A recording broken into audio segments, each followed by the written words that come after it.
বস আজকের এই ভিডিওতে আমরা ইন্ডিয়ান সিনেমার বেশ কিছু আপডেটস দেবো। তো চলো আজকের ভিডিও শুরু করা যাক। আজকের প্রথম যেটা আপডেট সেটা হচ্ছে জিতের আপকামিং ছবি কেউ বলে বিপ্লবী কেউ বলে ডাকাত। এই ছবিতে যে অ্যান্টাগনিস্টের ক্যারেক্টারটা রয়েছে, পুলিশ অফিসারের চরিত্রটা রয়েছে, আমরা কয়েকদিন আগেই আপডেট পেয়েছিলাম যে সেই চরিত্রটা প্রথমে আবিরকে অ্যাপ্রোচ করা হয়, বাট আবিরের যেহেতু রিসেন্ট টাইমসে কাইন্ড অফ একই রকম পুলিশ অফিসারের চরিত্রে সে অভিনয় করেছে, যে কারণে সেই চরিত্রটা করতে চায়নি।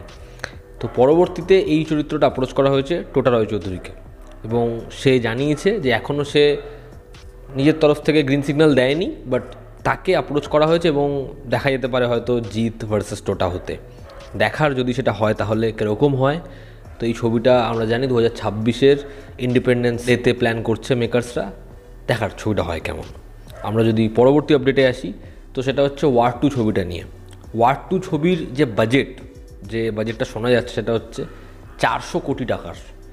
তো একটা হিউজ বাজেটের ছবি, এবং এই বাজেটের মধ্যেই আর্টিস্টের যে ফিজ রেমুনারেশন সেটা ইনক্লুড রয়েছে, যেখানে আপনারা শুনলে অবাক হবেন এনটিআরের ফিজ ঋত্বিকের থেকে বেশি।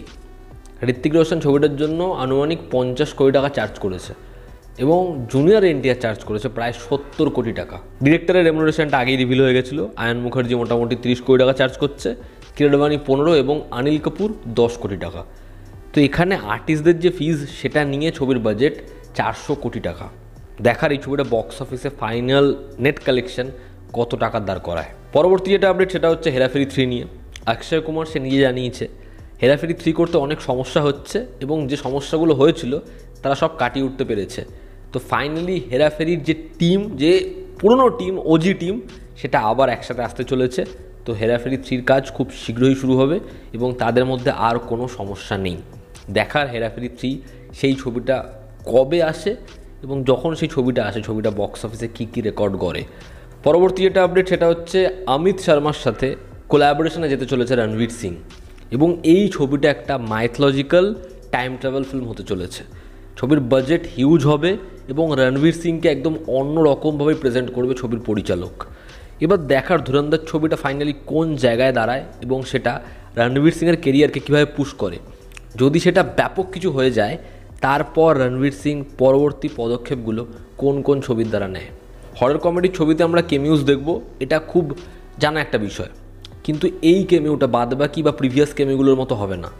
এখানে কিন্তু আমরা কাইন্ড অফ ফেস অফও দেখব দুটো প্রোটাগনিস্টের মধ্যে। আমরা জানি আয়ুষ্মান খুরানা থামা ছবিতে সে প্রোটাগনিস্ট, তো থামা ছবিতে বরুণ ধবনের সাথে তার কিন্তু ক্ল্যাশ থাকবে। আমরা অলরেডি স্ত্রী 2-তে তার হিন্ট পেয়েছি। এবার যেটা বিষয় সেটা হচ্ছে বরুণের যে পোর্শন সেটা শ্যুট হয়েছে প্রায় 6 দিন ধরে।